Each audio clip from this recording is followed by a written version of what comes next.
In the 3rd century BC, the fate of the Mediterranean was decided between two powers that could not coexist. Rome, the city that rose from the hills of Lazio with an iron will, and Carthage, the Phoenician metropolis, ancient ruler of the seas, daughter of commerce and wealth. Their ambitions had already clashed once, in the First Punic War, and the defeat had left an open wound in Carthage, a resentment that smoldered under the ashes of a humiliating peace. Rome had imposed tributes, stolen Sicily and Sardinia, forcing the Carthaginians to seek new horizons in Spain. It was there that the seed of revenge found its most fertile soil. Hannibal Barca, the general who had defended Carthaginian glory to the end, brought his army and his family to the Iberian Peninsula, where, with iron and gold, he built a new empire. Upon his death, command passed to his son-in-law Hasdrubal, who consolidated his father-in-law's work, founding Cartagena, a city destined to become the heart of Punic power in the west. But it was under Hamilcar's son, Hannibal, that flame became a fire destined to shock the world. Hannibal was still a boy when, according to what the Roman historian Livy reports, his father led him to the altar and forced him to swear eternal hatred against Rome. That episode, perhaps exaggerated by the pen of reporters, however contains a profound truth: the hatred and pride of a race that could not accept submission. When, in 219 BC, Hannibal became commander of the Carthaginian forces in Spain, he did not hesitate to challenge the power that had humiliated his city. The fuse that lit the war was the siege of Sagunta, a city allied with Rome, located south of the Ebro. The treaty between the two powers, stipulated a few years earlier, established that the Carthaginians would not cross that river with weapons, but Sagunta was further south, and its loyalty to Rome was an obvious provocation. Hannibal decided to act. He besieged Sagunta with patience and determination, cutting it off from any help. The inhabitants resisted for 8 months, defending themselves fiercely, but in the end the city fell and was razed to the ground. Rome sent ambassadors to Carthage asking for Hannibal's surrender, but the Carthaginian Senate, divided between prudence and pride, refused. According to Polybius, the Roman legates presented themselves to the Council of the 100 with their togas folded, declaring, "In this fold I bring peace or war, you choose." And the Suffete Giscon replied, "Choose yourselves." "And let it be war," replied the Roman. Thus, in 218, the Second Punic War began. Carthage could not compete with Rome on the sea. Its fleet, once master of the waters, was now reduced. But Hannibal understood that victory would not be decided on the waves, but on the land of Italy, in the heart of the enemy.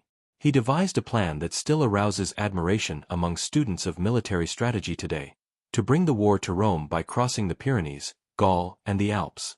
No general had ever attempted a similar undertaking. The Roman chronicles, imbued with fear and respect, speak of a march of monsters, men and animals who advanced through mountains of snow, while the barbarian peoples tried to oppose their passage. Hannibal left Cartagena with around 50,000 infantry, 9,000 cavalry, and 37 elephants, symbols of African power. He crossed the Ebro, defeating the Iberian tribes who opposed him, then the Pyrenees, leaving garrisons in strategic points to protect themselves from possible rebellions. In Gaul, near the Rhone, he had to face new hostile populations and overcome the resistance of the Volsci, but with cunning and speed he managed to ferry his army to the other bank, deceiving his adversaries with a fake attack and a night passage. When he reached the foot of the Alps, the weather was already advanced and winter was upon us. The mountain tribes welcomed him with offers of peace, but often only to ambush him between the passes. The elephants, unaccustomed to the cold, died along the icy paths. The men, hungry and exhausted, advanced on slopes that crumbled underfoot.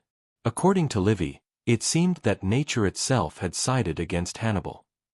Yet, after more than 2 weeks of marching and terrible losses, the Carthaginian general managed to descend into the Pi Valley with what remained of his army, just over 20,000 infantry and 6,000 cavalry. But the legend was already born. Northern Italy, inhabited by Gallic peoples and still restless under Roman rule, welcomed Hannibal as a liberator. The boy and the Insubres offered him alliances, weapons, and supplies. In a few weeks the leader managed to rebuild a fearsome army, uniting Africans, Iberians and Gauls under his command. The threat was real, and Rome understood that it was no longer a colonial conflict, but a war for the very survival of the Republic. The first legions sent against Hannibal were convinced they could stop him quickly, but at the Ticino River the young Carthaginian leader showed the world his art of war. It was a small cavalry battle, but decisive for morale. Publius Cornelius Scipio, father of the future Africanus, was wounded, and the Romans had to retreat. A few days later, at Trebia, Hannibal achieved his first great victory in Italy, luring the Romans into frozen terrain and setting them up in a masterly ambush. From that moment on, his fame spread like a storm. His soldiers called him the commander whom the gods protect. Rome, however, began to fear him as a foreign demon, a symbol of African wrath. Ancient authors, from Polybius to Livy, while recognizing the cruelty of his deeds, could not deny his genius. Polybius, an eyewitness to part of the events, wrote that no one knew how to make use of human strength and luck better than Hannibal. Yet, the war that Hannibal had unleashed would not just be a confrontation of armies, but of civilizations. On the one hand the commercial and flexible power of Carthage, on the other the iron discipline and political organization of Rome. Two visions of the world, two destinies that could only collide until the annihilation of one or the other. When the news of the destruction of the legions at Trasimeno reached Rome, the Senate understood that it was no longer facing a common enemy, but a strategic genius capable of disintegrating the foundations of the Republic. It was then that Quintus Fabius Maximus, known as the Procrastinator, was elected dictator, the one who would save Rome by avoiding fighting, letting time wear down the enemy. But this is already another story, that of the battles that will follow. The introduction to the drama of the Second Punic War is not just the prelude to a series of military clashes. It is the moment in which the history of the ancient world changes direction. For the first time, Rome falters, and Carthage seems on the verge of rising from the ashes. In the background, the Alps become the symbol of the impossible challenge, of the will that bends nature. And Hannibal, son of Hamilcar, appears as the embodiment of destiny itself, a man against an empire, the commander who crossed the mountains to challenge Rome in its heart. His feat, remembered over the centuries, remains one of the most daring and admired in military history. Thus began the war that would decide the domination of the Mediterranean. A war of deception, of courage, of sacrifices. A war that would reveal the soul of the two greatest powers of their time.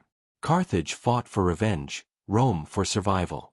And while the legions were preparing for a long season of blood, Hannibal was already advancing, like a shadow, towards glory and towards ruin. In 219 BC the world experienced the beginning of one of the most memorable wars of antiquity, what historians would call the Second Punic War. It was not just a conflict between two powers, but the clash between two civilizations, two systems of values and domination. On the one hand, Rome, the republic that had extended its influence over the entire Italian peninsula, forged in the discipline of the legions and in the certainty of its universal mission. On the other, Carthage, the Phoenician city that dominated the seas for centuries, mistress of trade and riches of the western Mediterranean, heir to an older and more subtle culture, but now marked by the defeats of the previous war. The peace stipulated after the First Punic War had not cured the hatred. Rome had imposed harsh conditions, forcing Carthage to pay heavy tributes and to renounce Sicily and Sardinia. The Carthaginians had found a new source of wealth in Spain, and in that still wild land Hannibal Barca had laid the foundations of an empire. His aim was not only economic, he was preparing his revenge. After the death of Hamilcar, command passed to Hasdrubal, his son-in-law, who consolidated the Punic presence with diplomacy and strength. It was he who founded Carthago Nova, modern Cartagena, the center of power and arsenal of the new Iberian Carthage. When an assassination took Hasdrubal's life in 221 BC, the army acclaimed Hannibal, Hamilcar's son, as successor. He was just over 25 years old, but his energy and intelligence were already renowned. He had grown up in military camps, had breathed the language of war, and in his mind he kept the oath imposed by his father, never to be a friend of Rome. Hannibal continued the work of his predecessors with surprising speed. He subjugated the Iberian tribes who still resisted Punic rule, strengthened the defense lines and built an army that united different peoples under a single flag. His troops included Iberians, Africans, Celts, Numidians, a mosaic of cultures that found a common guide in him. Discipline was iron, But loyalty was born from respect, not just fear. Polybius, who analyzed the Punic Wars with a rational eye, wrote that Hannibal knew how to alternate severity with generosity and won the hearts of the soldiers even more than the battles. The pretext for the new war was the city of Sagunta, an ally of Rome and located south of the Ebro River, a territorial limit established by a treaty between the two powers. Sagunta represented a political bulwark for Rome, a point of support in a region where Punic influence was growing. Hannibal saw in it a provocation and an opportunity.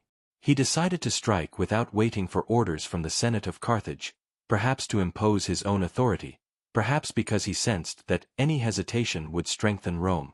The siege of Sagunta began with methodical rigor. The city was fortified and bravely defended. The inhabitants fought for months, driven by a pride reminiscent of the Roman one. Carthaginian engineers built mobile towers, battering rams and catapults. Ancient sources, such as Livy and Appian, tell of daily clashes, fires, repelled assaults and casualties on both sides. Rome, engaged in minor conflicts in northern Italy, limited itself to sending ambassadors to warn Hannibal and remind him of the pacts. He rejected them with contemptuous words. After 8 months of desperate resistance, Sagunta fell. The inhabitants, rather than submit, set their houses on fire and died in the flames. The echo of that tragedy shook Rome. The senators sent a final delegation to Carthage, requesting the surrender of the general responsible for the offense. But the war party prevailed in the Carthaginian Senate. According to tradition, the Roman legate Fabius declined the toga, saying that it brought peace or war into it. "Choose," he told the Carthaginians. When they told him that the choice was his, he declared that the war was decided. Thus, in 218, the dispute between the two powers resumed. Roman superiority at sea was indisputable. Carthage, which once dominated the waters, no longer had the naval strength it once had. Hannibal understood that any attempt to face Rome at sea would be in vain. Victory, if it ever came, must be earthly, swift and surprising. The plan he conceived was audacious: to bring the war into Italy itself, crossing Spain, Gaul and the Alps. It was a project that no commander would have dared to conceive. The idea of crossing those mountains with an army was considered madness. But Hannibal was no ordinary man. He knew that strength is not enough when surprise and psychology can become more powerful weapons. In the spring of 218 he left Cartagena with about 50,000 infantry, 9,000 cavalry and 37 elephants. The Punic column moved in order. He crossed the Ebro after subduing the hostile tribes, then pushed north. It was not a peaceful journey. The Iberians and Celts who did not recognize his rule tried to block it. He responded with a combination of clemency and terror. He spared those who surrendered, he destroyed those who resisted. Near the Pyrenees, he left a garrison of around 10,000 men to protect the rear, a sign that he already foresaw the length of the war. After crossing the mountains, he reached the Rhone plain, where the Volsci blocked his path. Hannibal deceived them with a brilliant maneuver. He pretended to prepare for a frontal attack, while part of the army, led by one of his lieutenants, forded the river further upstream. When the Volscians turned against this new danger, Hannibal crossed with the bulk of his troops. The episode, reported by Polybius, testifies to the commander's tactical ability in combining deception and audacity. From that point, the most terrible part of the journey began. The passage of the Alps remained imprinted in the memory of the people as an almost superhuman feat. It is not certain which pass Hannibal chose. Historians' hypotheses oscillate between Mont Cenis, Piccolo San Bernardo, and Montgenèvre. But everyone agrees that the crossing took place in extreme conditions. The mountain tribes, now hostile, now deceptively friendly, set up ambushes in the narrowest passages. The men, loaded with weapons and supplies, advanced on icy paths. Mules slipped, elephants fell into ravines. The snow covered the rocks, the frost broke the iron. Hannibal himself was wounded in one eye, and for the rest of his life he was blind on one side. The losses were immense. According to the most reliable estimates, out of 60,000 men, only 26,000 reached the Po Valley. Yet the army's morale did not break. Hannibal showed a tenacity in those days that impressed even his enemies. Livy narrates that having reached the highest ridge, he summoned his soldiers and pointed with his arm to the valley below, saying, "Here is Italy, here is the homeland of your enemies, which you will have in your power." It was a gesture of a commander and a prophet at the same time, an act capable of instilling hope in men who were now exhausted. The descent was just as hard as the climb. The paths collapsed, the boulders fell dragging men and animals. But when the Carthaginians finally reached the plain, the miracle had occurred. Hannibal, with a reduced army but intact in spirit, had entered Italy. No one before him had dared so much. Rome, informed of the enemy advance, understood the enormity of the danger. The consuls Publius Cornelius Scipione and Tiberius Sempronius Longus received orders to block it. The situation in Cisalpine Gaul offered Hannibal a political base. The Gallic peoples, tired of Roman rule, rose up and joined him. The Insubres and the boy provided him with men and supplies. In a few weeks the Punic army reorganized itself and once again numbered almost 40,000 fighters. Rome, accustomed to wars of attrition, found itself faced with a mobile enemy, capable of exploiting the terrain and surprise. The first clash occurred on the banks of the Ticino. It was a cavalry battle, in which Hannibal showed the masterful use of light troops and Numidian cavalry. Publius Cornelius Scipio, wounded, was saved by his 18-year-old son, the future Scipio Africanus. The Romans retreated, and Hannibal was able to advance towards the Trebia, where he would inflict the first major defeat on the legions. But that story belongs to the sequel of this chronicle. The feat accomplished between 219 and 218 remains a masterpiece of strategic audacity. No ancient source, not even among Carthage's enemies, ever diminished its greatness. Polybius defined it as a work that exceeded the limits of human nature, and even the Roman annalists, although hostile, recognized Hannibal as a military genius of rare ingenuity. With the march from the walls of Sagunta to the plains of the Po, he had reversed the course of the war and placed Rome faced with the most serious threat in its history. Carthage had found in him its greatest son and its last bastion. Rome, which until then had not known defeat on Italian soil, was about to face the most terrible of its adversaries. From that moment, Hannibal's name would become synonymous with fear, genius, and destiny. The march through the mountains was over, but the war, the real war, was yet to begin. When Hannibal descended from the Alps and set foot in the Po Valley, Rome did not immediately understand the extent of the feat that had been accomplished. The annalists of the time say that in the first days the news was even doubted, as if the idea of a foreign army descending from those mountains was too absurd to be believed. But they were not legends. In front of the Carthaginian general lay the Po Valley, fertile and rich, inhabited by peoples who had recently been subjected to the Republic, and who still harbored hatred for Rome. Hannibal understood that that land was the key to entering the heart of Italy. He showed himself to be a friend of the Gauls, returned hostages, freed prisoners, promised independence and riches to anyone who joined him. Political skill accompanied strategic vision. He knew that without allies he would not be able to sustain a long campaign. The Insubrian Gauls and the boy responded to his call. Thousands of warriors joined the Carthaginian ranks, bringing light weapons, horses, and supplies. The army that had been decimated by the mountains a few months earlier was once again a formidable force. Hannibal rigorously reorganized its ranks. In the center he placed the Libyan and Iberian heavy infantry, armed with oval shields and short swords, on the flanks the Celtic and Numidian cavalry. He ordered new exercises, imposed discipline, but maintained respect for the customs of his men. He knew that he commanded a multitude of different languages and customs, and only the authority of a charismatic leader could keep them united. Rome reacted quickly. The consul Publius Cornelius Scipio, returning from a failed expedition in Spain, received orders to face Hannibal in the north. The legions were still animated by the confidence that had sustained the Romans throughout a century of victories. No one imagined that the enemy, exhausted by the march and outnumbered, could prevail. But Hannibal, who knew the art of chivalry better than anyone else, prepared the first war lesson that Rome would learn in blood. On the banks of the Ticino, on a November morning in 218, the two armies found themselves facing each other. The Carthaginian forces numbered around 6,000 knights, half Numidian and half Gaulish, against 4,000 Roman and allied knights. The clash was rapid, decisive, extremely violent. The Numidians, skilled at striking and retreating, lured the Romans into a disorderly pursuit, while the Gallic cavalry charged on the flanks. The consul Scipio, wounded in combat, was rescued by his teenage son, Publius Cornelius Scipio, the one who years later would avenge that defeat at Zama. The Romans retreated towards the fortified camp, leaving the field to the Africans. It was a tactical success, but above all a psychological signal. Hannibal had demonstrated that the legion, until then considered invincible, could be beaten. After the Ticino, the Carthaginian general moved south, pressing the retreating enemies and trying to force a wider clash.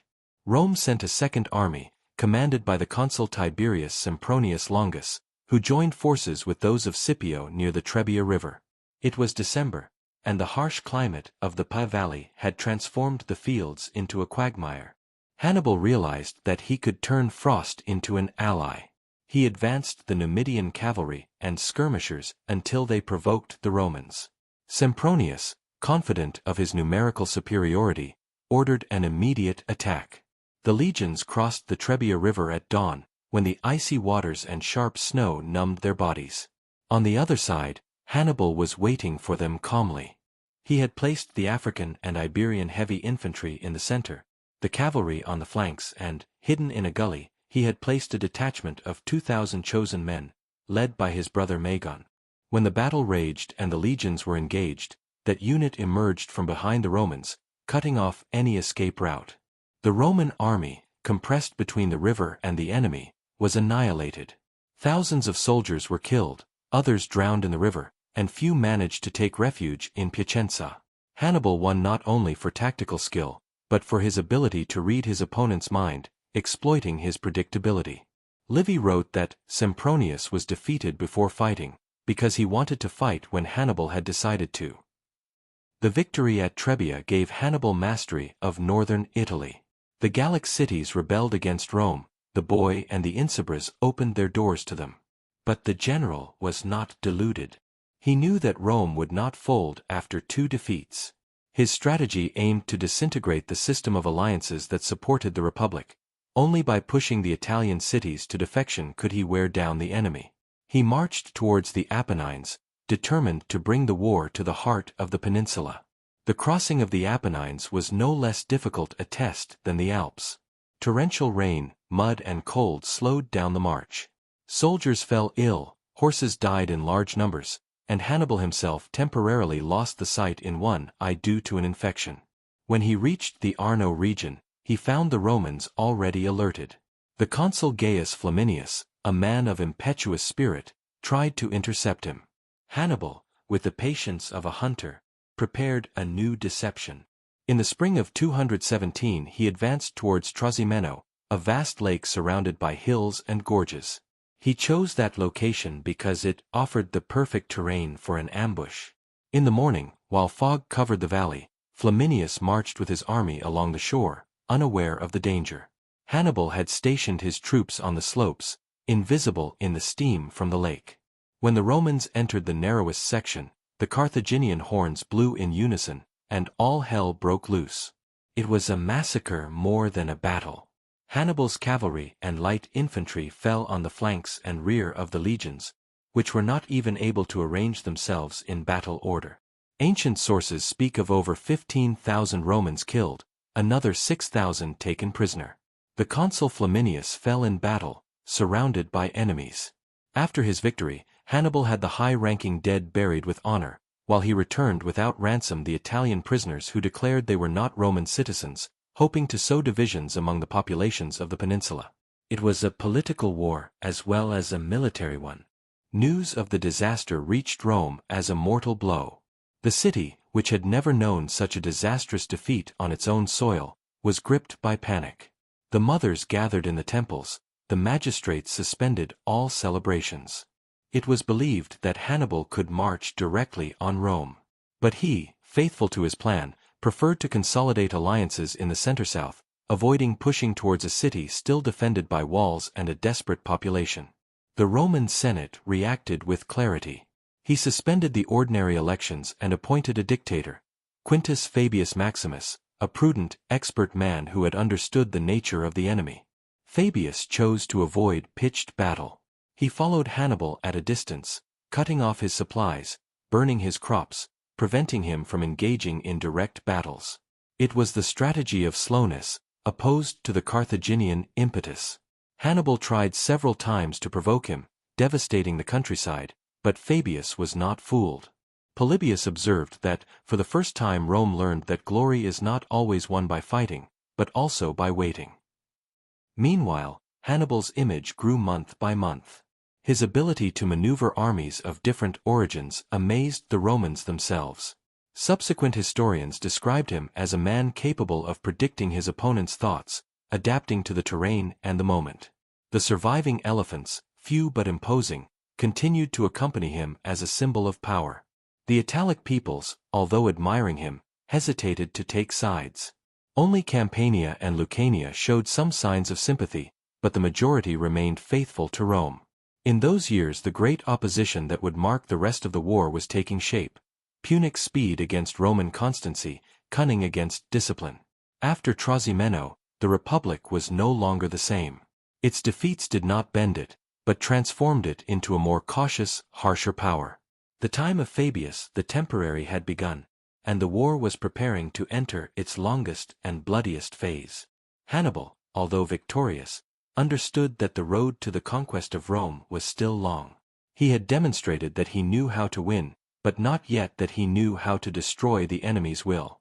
His officers advised him to seek an honorable peace, but he rejected any hesitation. He hadn't crossed mountains and rivers and stopped halfway.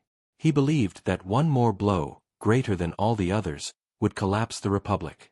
That shot would be called Cannae. After the triumphs on Ticino, Trebia, and Trasimeno, Hannibal had become a living legend. His Celtic allies considered him a demigod from beyond the sea, the Romans a scourge sent by the gods. In 2 years he had devastated the image of invincibility of the Republic, and torn the trust of its legions. Yet, despite the losses, Rome did not give in.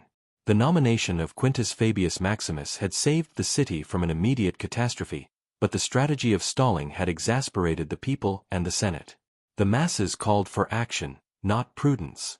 Roman pride could not tolerate the idea of an enemy roaming the Italian countryside with impunity, burning and looting without being faced in open battle. Thus was born the impatience that would lead to Cannae, the most tragic and at the same time the most sublime of the battles of antiquity. In 216 BC Rome made a titanic effort.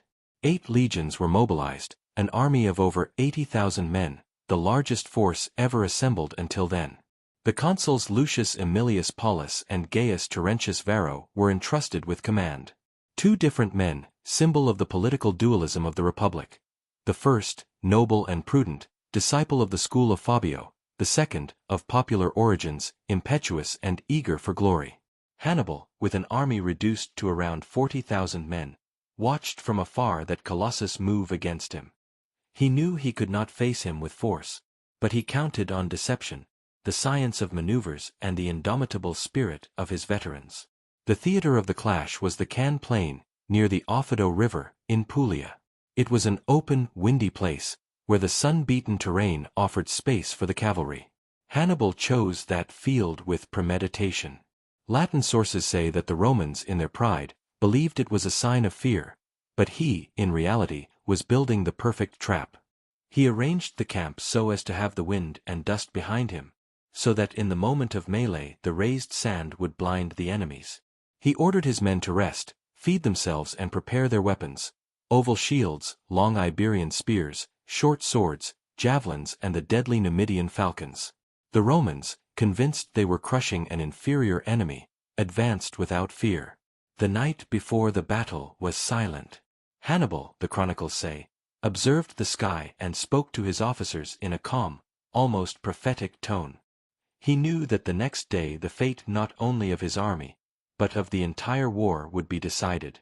Tomorrow, he would have said, we will fight not for life, but for memory. At dawn on August 2nd, the sun rose behind the Tavoliere hills, dyeing the weapons and shields red. The Carthaginian army was deployed in an unusual way, the Gallic and Iberian light infantry in the center, arranged in a concave line towards the interior, and on the sides the heavy, disciplined, silent African infantry. On the external flanks, the cavalry. On the left, the Celtic Iberian one under Hasdrubal, on the right the Numidians commanded by Mago. Hannibal himself took up a position at the most vulnerable point, in the center of the curved line, to guide and encourage his men. In front, the Romans, locked in a dense formation, determined to break through frontally with the strength of their legions. The battle began with a flurry of dust and shouts. The Roman velites advanced throwing javelins, but were soon repelled. The main infantry, made up of groups of hastati, princes and triarii, pushed forward with inexorable order, like a wall of steel. The Carthaginian line in the center began to slowly give way, not out of weakness, but out of calculation. Hannibal ordered a controlled retreat, drawing the enemy further and further into the pocket that was forming. The Gallic cavalry, meanwhile, clashed with the Roman one on the left flank, while the Numidians pretended to retreat, dragging away the opposing knights from the right flank. The Roman advance, overwhelming, seemed about to decide the battle. But the moment the legionaries found themselves crowded into the narrow valley formed by the Carthaginian center, Hannibal gave the signal. The African infantry on the sides, who had remained immobile until then, bent like two arms closing.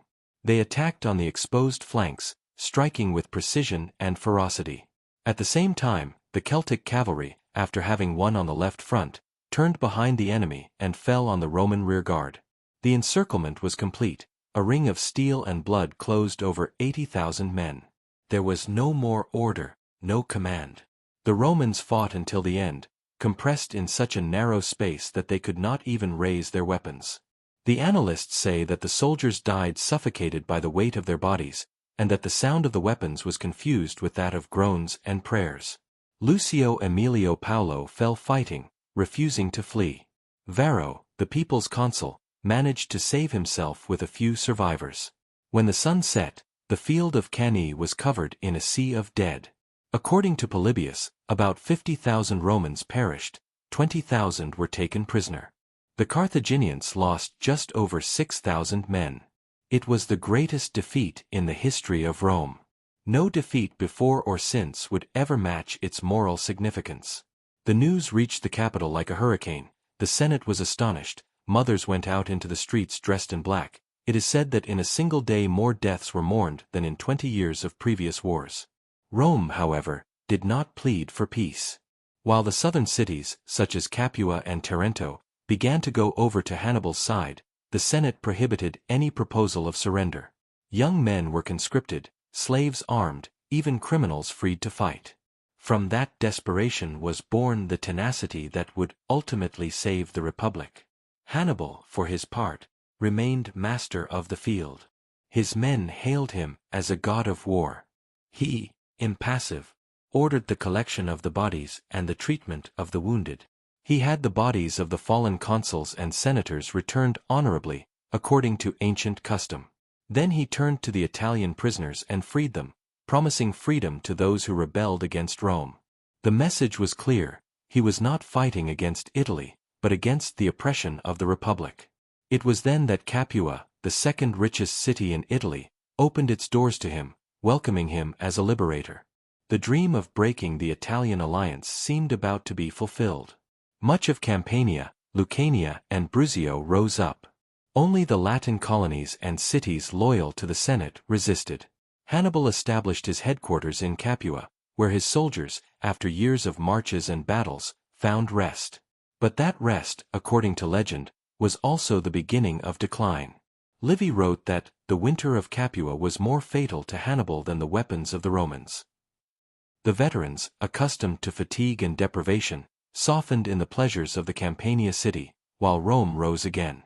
The Roman response was not long in coming. The Senate reorganized the forces, appointed new consuls and entrusted the defense of the south to Marcus Claudius Marcellus. Thus was born the series of clashes near Nola, where Hannibal tried 3 times to obtain a new success, and was repelled 3 times. These battles, although minor, marked a reversal of the trend. For the first time in years, the Carthaginian cavalry failed to prevail, and the legionaries showed that they had learned from the defeats. Rome began to understand the nature of the war it was fighting. It was not a war of armies, but of wills. Hannibal could no longer count on reinforcements from Spain, where the Roman legions, led by the young Scipio, were beginning to gain ground. Every year spent in Italy wore down his resources and reduced the confidence of his allies. Yet his genius did not diminish. In 215 he attempted a bold coup, a march towards Taranto, hoping to open a port for Carthaginian reinforcements. The venture failed, but he once again showed his ability to move like a ghost through hostile territories. Meanwhile, Rome had fully adopted Fabius's lesson. He was no longer looking for the decisive clash, but for attrition. Year after year, the grip tightened. The Carthaginian garrisons were isolated, the allied cities reconquered, and supplies cut off. Hannibal remained invincible in the open field, but increasingly alone. Cannae, its apogee, slowly became the symbol of a sterile triumph. Yet, the memory of that day would never be erased. For centuries, Cannae would remain synonymous with tactical perfection and total annihilation. Polybius, Livy, and even modern historians would have seen it as the pinnacle of military art. Their Hannibal's mind manifested itself in its purest form: dominion over time and space, the ability to transform weakness into strength, the science of controlled destruction. But it was also the supreme tragedy of Rome, which drew the energy to be reborn from that pain. When the flames died out on the field of Cannae, and the night enveloped the corpses, Hannibal remained alone in the shadows, contemplating the fruit of his victory. Some officers urged him to march on Rome immediately, but he refused. "I know how to win," he would have said, "but I don't know how to take advantage of it." Perhaps he knew that he could not storm the city with exhausted forces and without siege engines. Perhaps he feared squandering in a desperate assault what he had achieved with years of genius. Whatever the reason, Rome had a breather. Fate had chosen to give her more time. Cannae was therefore not only the culmination of a genius, but also the beginning of his long descent. From that day, Hannibal's war was no longer offensive, but one of resistance. The legend continued, but the definitive victory receded like a mirage in the African desert which, years later, would welcome him in the last battle. After Cannae, Italy seemed to hang on the edge of destiny. Rome's legions had been destroyed, the consuls fallen, the southern provinces oscillated between fear and hope. Hannibal, winner of countless battles, dominated the scene like a star that burns and blinds, but no longer burns what surrounds him. His victory had not destroyed Rome, but had transformed its soul. What had been a military power for centuries became, from that moment, a power of will. Defeated on the field, Rome became iron in spirit. Its senators did not utter words of surrender, but of rebirth. The Senate decreed public mourning, but at the same time ordered new recruits. Even the youngest and slaves were enlisted, the Italian allies were called to swear loyalty. In that terrible year, the city, exhausted yet alive, began to breathe again. Hannibal had settled in Capua, the splendid and opulent metropolis of Campania, which welcomed him like a sovereign. His soldiers, after years of battles and endless marches, finally experienced luxury and tranquility. But idleness was a silent enemy. The army, accustomed to deprivation, weakened in abundance. Livy, with the severe tone of the Roman moralist, stated that the baths and banquets of Capua weakened the Carthaginians more than the Roman swords had done. However, the truth is more complex. Hannibal was not an idle general, but a sharp politician. From Capua, he attempted to consolidate his network of alliances, sending embassies to the cities of the south, negotiating with the Macedonians of Philip V, and hoping for the support of the Syracusans.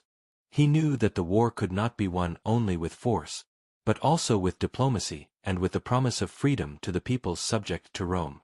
Meanwhile, on the peninsula, Rome was reorganizing its military machine.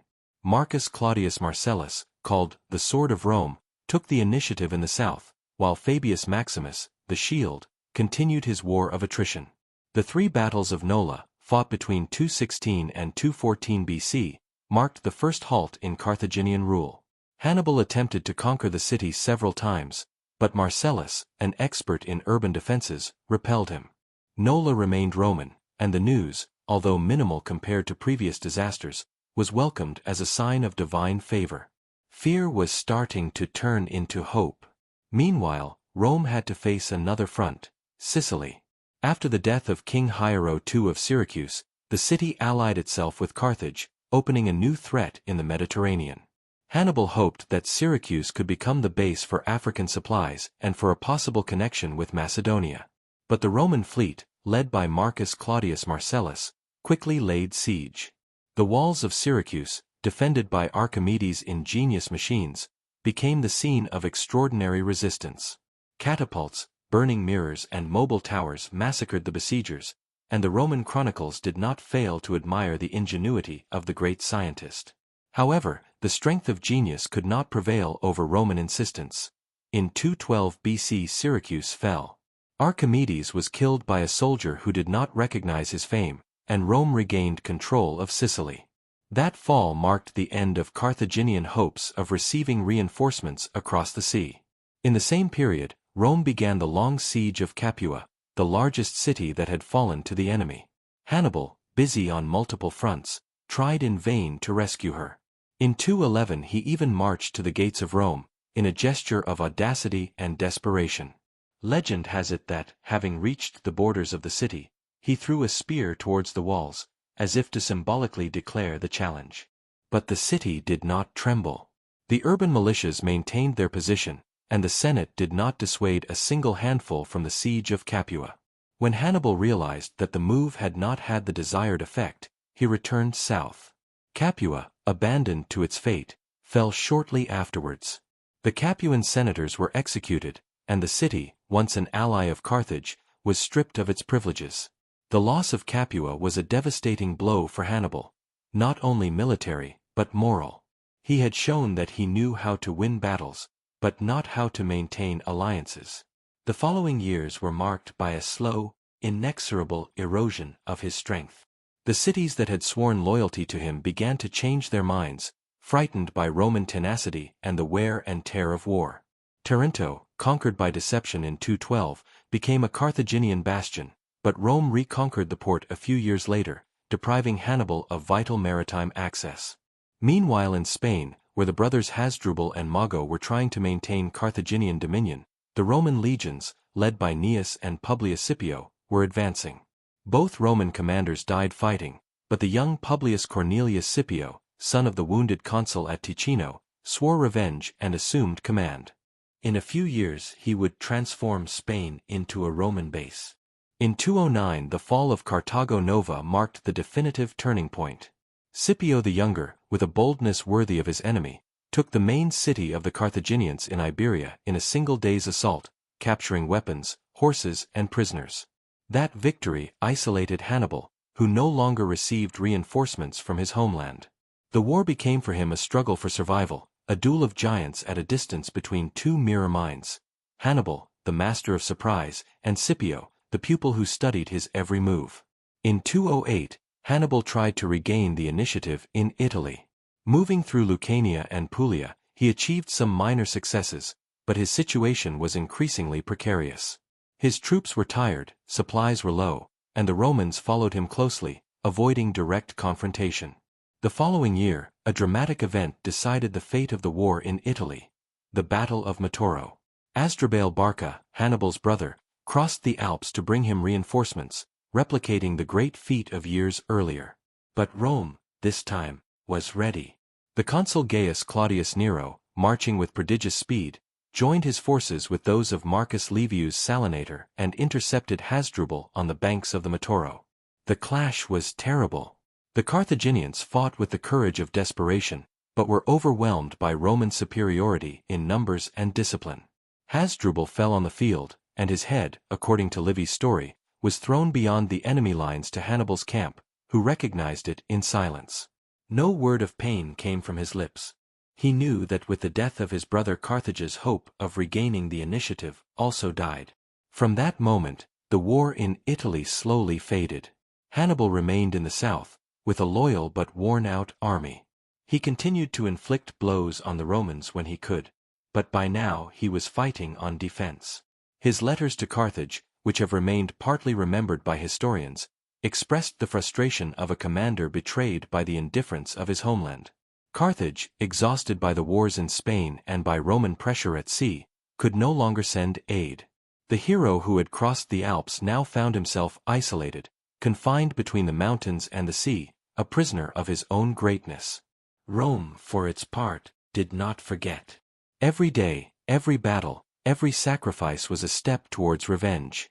The Senate had now understood that victory would not come from a single battle, but from the exhaustion of the opponent. The legions became more and more disciplined, the commanders more experienced. The Roman army was no longer the one that had marched blind into the trap of Cannae. It was an iron body forged by pain. In 207, when the news of the victory at Matoro reached Rome, the city exploded in jubilation. After 11 years of war, the end was in sight for the first time. Hannibal, still in Italy, retreated to the regions of Bruzio, where he remained like a wounded but untamed beast. No one dared attack him directly. His fame still commanded respect. But it was now clear that the war would be decided elsewhere, no longer in the valleys of Italy, but on the coasts of Africa, where destiny would call him back for the last time. Thus ended the long phase of attrition. Rome, bent but not broken, had climbed back out of its own abyss. Hannibal, winner of 1,000 battles, found himself facing the defeat that no battle could avoid, that of time, isolation, and the inertia of his allies. The Roman legions, hardened by a decade of blood, were now preparing to cross the sea, bringing the war back to where it had begun. And in that distant echo of African drums one could already sense the shadow of the Battle of Zama, where the two greatest leaders of the ancient world would finally look each other in the eye. When the war in Spain ended in 206 BC with the victory of Publius Cornelius Scipio, the fate of Carthage was already written in the omens and papers of the Roman senators. The last Carthaginian fortresses in Iberia had surrendered, and the Hispanic people, tired of tributes and wars, swore loyalty to the young Roman general. Scipio was not just any commander.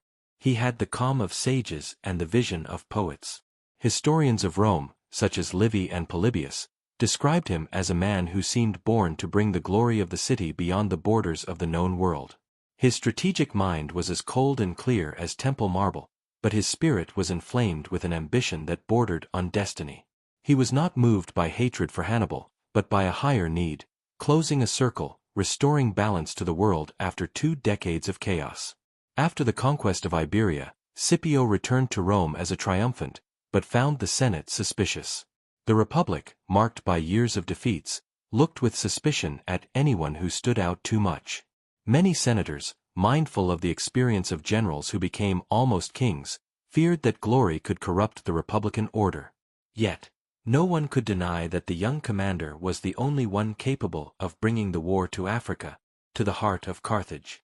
After long discussions, his proposal was accepted, but only in part. He was allowed to land in Sicily and prepare, while the actual invasion would have depended on political consensus and divine wishes. Scipio accepted, knowing that time was in his favor. Meanwhile Hannibal, still confined in Bruttium, maintained an almost miraculous resistance. Despite the years of war, his troops, now made up of Italian mercenaries and African soldiers who remained faithful, were still disciplined. His campaigns were no longer offensive, but each movement retained the precision of genius. He no longer fought for victory, but for honor and for the memory of his promise to his father Hamilcar, pronounced decades earlier before the gods of Carthage. Historians say that, in those long years of silence and waiting, Hannibal wandered among the camps like a shadow, studying maps, staring at the horizon of the Ionian Sea, where he knew that sooner or later the call would come. The call came in 204 BC. Scipio, finally supported by new recruits and a small elite army, landed in Africa near Utica. The Carthaginians, frightened but still proud, sent Hasdrubal Giscon and the Numidian king Siphus, their ally, against him. The African campaign was rapid, and the Roman strategy immediately appeared superior. Scipio understood that the key to victory lay not only in the pitched battle, but in disintegrating the alliance between Carthage and the Numidians. For this reason he sought contact with Massinissa, a young Numidian prince exiled by Siphus, who saw in the Romans a possibility of redemption. An alliance was born between the two, destined to change the course of the war.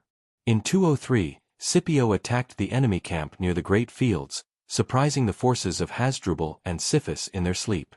The tents were set on fire, the horses were disbanded, and the Carthaginian army was annihilated in a few hours. Siphus was captured, Hasdrubal fled, and Massinissa obtained his crown with Roman support. Carthage, struck to the heart, had no choice but to recall Hannibal from Italy. After 16 years of war, the Carthaginian leader received the order to leave the peninsula. His gaze, the chronicles say, turned once again towards the Calabrian hills and towards the sea, as if he were looking for a sign from the gods. Then he set sail. Hannibal's return to Africa was greeted with a mixture of hope and terror. The citizens of Carthage, exhausted but still proud, welcomed him as the hero who had humiliated Rome. However, he found a changed homeland, corrupted by internal strife and fear. The riches accumulated over centuries of trade had been squandered, and the militias entrusted to him were no longer the disciplined troops with which he had crossed the Alps. Hannibal, with the speed of genius, reorganized the army, trained new soldiers, recalled missing veterans. His plan was simple and grandiose: to force Scipio into a decisive battle on terrain of his choosing. Scipio, meanwhile, moved with caution and firmness. After the victory over the Carthaginians near Utica, he received ambassadors asking for peace. Rome, mindful of Hannibal's wiles, responded with distrust. A temporary agreement was concluded, but while negotiations were underway, Carthage violated the truce by attacking Roman ships. The Roman Senate decreed that there would be no more negotiations. It was the prelude to the showdown. In 202 BC, Hannibal and Scipio met face-to-face near Naragara, near Zama. Tradition has it that, before the battle, the two leaders met to discuss peace. Polybius and Livy describe the scene as a moment of human greatness, two geniuses who recognized each other as similar, although separated by fate. Hannibal, according to legend, admitted that the gods had been more favorable to the Romans and that his star was setting. But he added that peace would only be worthwhile if it was just, not imposed. Scipio, with the calm of a victor who knows his own strength, replied that Rome would only accept surrender. The dialogue ended without agreement. The following day the Battle of Zama was fought. Hannibal deployed his army with the famous elephants on the front line, then the African troops and finally the veterans of Italy, his guard of honor. Scipio, who had studied the enemy's tactics, opened corridors in the Roman lines to let the elephants pass, thus neutralizing their charge. The horses of Massinissa, an ally of the Romans, went around the Carthaginian flanks, while the legions, advancing with inexorable discipline, broke the first two enemy lines. The third, made up of Hannibal's veterans, resisted for a long time. It was a tremendous battle, in the dust and smoke. The two armies faced each other hand to hand until Massinissa's cavalry returned to the Carthaginians' rear, closing the trap. Hannibal, seeing the defeat, tried to save what remained of his army. He knew the war was lost, but his mind did not give in to despair. He returned to Carthage and advised the Senate to accept peace. Rome imposed very harsh conditions: the surrender of the fleet, an enormous annual tribute, the renunciation of all foreign possessions and the prohibition on waging war without Roman permission. Carthage bowed, accepted. The Second Punic War was over. Rome emerged from the war transformed. He had lost hundreds of thousands of men, but he had gained the moral world of discipline and domination. Italy, although devastated, was now united under Roman power. The Spanish provinces became the laboratory of the future empire, and Africa, although formally free, fell into the sphere of influence of the city. After the peace, Hannibal remained in Carthage for some years as a suffet, trying to reform the state and limit corruption. However, his reforms made him unpopular with the nobles and old allies of the rich merchants. Rome, fearing his influence, demanded that he be handed over. He fled. Thus began his final exile, what ancient poets described as a perpetual escape of the man who had defied fate. He took refuge first in Tyre, then at the court of Antiochus III of Syria, where he became a military advisor. He tried to convince the king to fight Rome with the same audacity that had inspired him in his youth, but the time of heroes was over. The Hellenistic wars were moved by calculations and not by visions. When Antiochus was defeated, Hannibal fled again, passing through Crete and finally through Bithynia, to King Prussia. Rome never forgot him. Even as an old man, without armies or homeland, his name was enough to evoke fear. The Roman senators, now masters of the Mediterranean, wanted him dead. When the messengers from Rome arrived in Bithynia to ask for his delivery, Hannibal understood that the last escape was over. He took his own life in 183 BC, drinking the poison he always carried with him. According to tradition, he uttered words worthy of a defeated king. "Let us free the Romans from this fear that has troubled them for so long." Thus died Hannibal Barca, the greatest enemy Rome had ever faced, and perhaps the greatest general of antiquity. His name became synonymous with courage and intelligence, with defiance of destiny. Rome, victorious, never forgot him. In the halls of the Senate, even after decades, the old senators stood up when he was mentioned, as if in front of a tutelary deity of the war. The Second Punic War, which had set the world on fire for almost 20 years, was not just a clash of armies, but a duel between two civilizations, two conceptions of life, two ideas of power. And if Rome triumphed, it was because it learned from Hannibal how greatness requires sacrifice, perseverance, and self-control. From that day, the Mediterranean became a Roman sea, but the shadow of Hannibal, engraved in the memories of the victors, remained as an eternal warning. No power is invincible, no glory is eternal, but there are men who, even in defeat, become immortal. The conclusion of the Second Punic War in 201 BC marked not only the defeat of Carthage, but the birth of a new order in the Mediterranean. Rome, having emerged triumphant from a long and devastating conflict, found itself faced with a world that could never ignore it again. The Punic Wars had transformed an agricultural republic, still tied to the austere customs of its fathers, into an unrivaled maritime and military power. But under the veil of victory, the peace that followed was full of shadows and consequences destined to change the political, economic, and moral balance of the ancient world forever. The peace treaty imposed by Rome on Carthage was one of the harshest ever recorded in the history of relations between states. Carthage had to surrender its fleet, a symbol of its ancient commercial and military power, except for 10 coastal defense ships. She was forced to pay an annual tribute of 10,000 talents for 50 years and to renounce any possessions outside Africa. She was also forbidden to declare war or take any military action without the explicit permission of the Roman Senate. The Phoenician city, which for centuries had dominated the sea routes and markets of the Western world, found itself stripped of its power, reduced to a vassal state. Rome had not only won, but had broken the very will of the enemy. Scipio, who returned to Rome after the victory at Zama, was welcomed as a divine hero.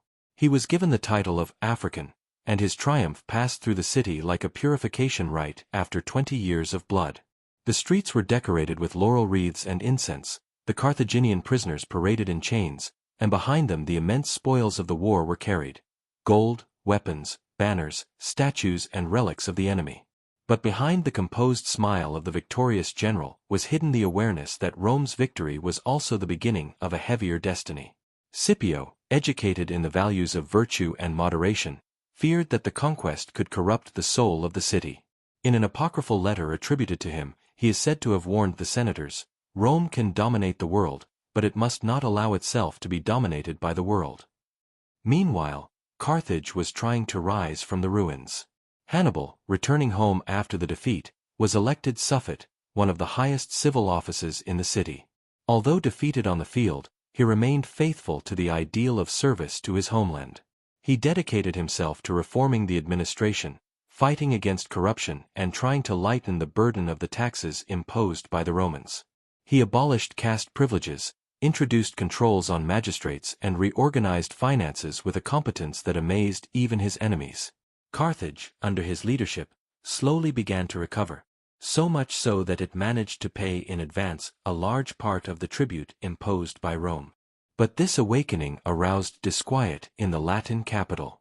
The senators, including Cato the Elder, saw every sign of prosperity as a danger and obsessively repeated the formula that would remain in history: Carthago delenda est, Carthage must be destroyed. Hannibal soon realized that his presence had become uncomfortable. His internal enemies, belonging to the richest and most conservative families, accused him of wanting to rebuild military power and of plotting secret alliances. The Romans, for their part, sent ambassadors with increasingly pressing requests and insinuated that the peace might be revoked. To avoid dragging his city into a new catastrophe, Hannibal decided to flee. According to sources, he left Carthage at night, embarking towards the east.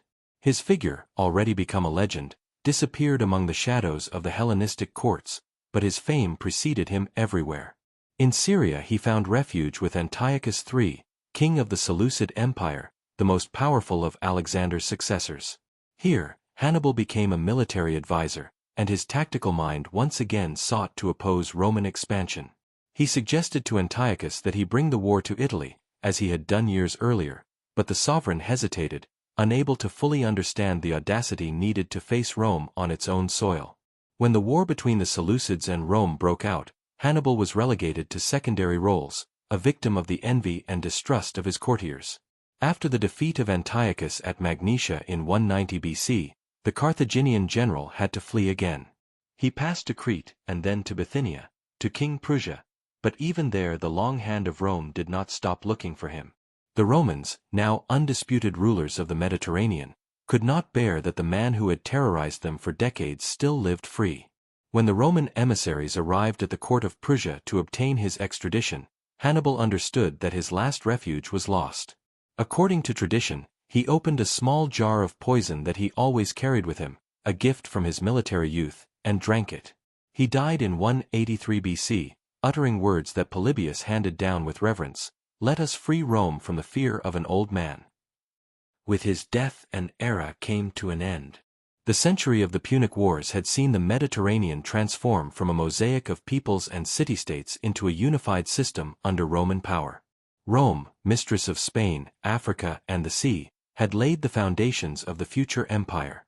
But the victory brought with it a slow change in his soul. The ancient virtues, forged in campaigns and in defensive wars, began to give way to the thirst for wealth and domination. The soldiers who had fought for their homeland returned impoverished, while the nobles accumulated lands and spoils. The social gap widened, and in the following decades Hannibal's name would be evoked by the plebeian tribunes as a symbol of lost greatness and heroism corrupted by the greed of the victors. Even from a strategic and military point of view, the war left an incalculable legacy. Hannibal's tactics, studied in the following centuries by generals such as Caesar, Napoleon, and Frederick II, became a teaching material for every leader. The encirclement maneuver at Cannae remained a paradigm of tactical perfection, the demonstration that intelligence could subvert numbers and brute force. Rome itself, which had learned flexibility from Hannibal, reformed its strategies. The legions evolved, the cavalry was strengthened, and the command became professionalized. The Republic learned that victory did not depend only on the value of the soldiers, but on the mind that guided them. On a political level, the conflict made Rome arbiter of the fate of the Mediterranean world. The Hellenistic monarchies looked with fear and respect at the power that had defeated the greatest strategist of his time. In 197 BC, Rome also imposed peace on Macedonia, then intervened in Greece and finally in Asia Minor, laying the foundations of Eastern domination. Each new war was justified as a continuation of the fight against Carthage, almost as if Hannibal, dead and far away, continued to be the symbol of the perennial enemy that legitimized every conquest. Carthage, although deprived of its military power, did not cease to be a lively and industrious city. Trade, the soul of its existence, slowly resumed. The Phoenician merchants returned to ply the routes towards Sardinia, Numidia, and Egypt. Riches flowed in again, but the shadow of Rome loomed ever closer. Every economic success was perceived as a threat. The city, risen from the ashes, was destined to be hit again. Half a century after Hannibal's death, in 149 BC, Rome found a pretext for the third and final Punic War, which ended with the definitive destruction of the African metropolis. But in 201, immediately after the war, no one could yet fully imagine that final outcome. For contemporaries, Rome's victory represented the end of one era and the beginning of another. The chroniclers of the time, like Polybius, did not just see a series of battles, but the completion of a historical process. The passage from the world of rival cities to that of a single universal power. And yet, beyond the political grandeur, the human dimension of the tragedy remained. Hannibal, with his brilliant mind and his solitary destiny, embodied the ancient hero who challenges fate knowing he cannot win. Rome, with its iron will to survive and dominate, represented the impersonal force of history that overwhelms every individual. The confrontation between the two, more than a war between peoples, was a duel between freedom and necessity, between genius and the institution. When Hannibal fell, the world lost the last great leader of the heroic age. With him, the idea that a single man could change the destiny of the world with courage and intellect died out. From that moment, the history of the Mediterranean would no longer be written by heroes, but by states, by senators, by laws. Thus, in the end, the Second Punic War was not only the victory of Rome over Carthage, but the victory of political rationality over individual passion. Hannibal remained in memory as the one who had challenged the impossible, crossed the Alps, won with ingenuity where others fought with strength, and who, despite being defeated, left an indelible mark on the minds of the victors. Rome inherited not only the lands, but also the lesson that greatness is not measured only in victory, but in the ability to conceive destiny with a firm spirit even in the face of defeat. And if Carthage was reduced to silence, Hannibal's voice never ceased to resonate. Every time a Roman general looked at a map, every time a senator discussed power and freedom, the name of the African leader hovered like an immortal shadow. He hadn't just fought a war, he had forever changed the way men would think about war, glory, and defeat.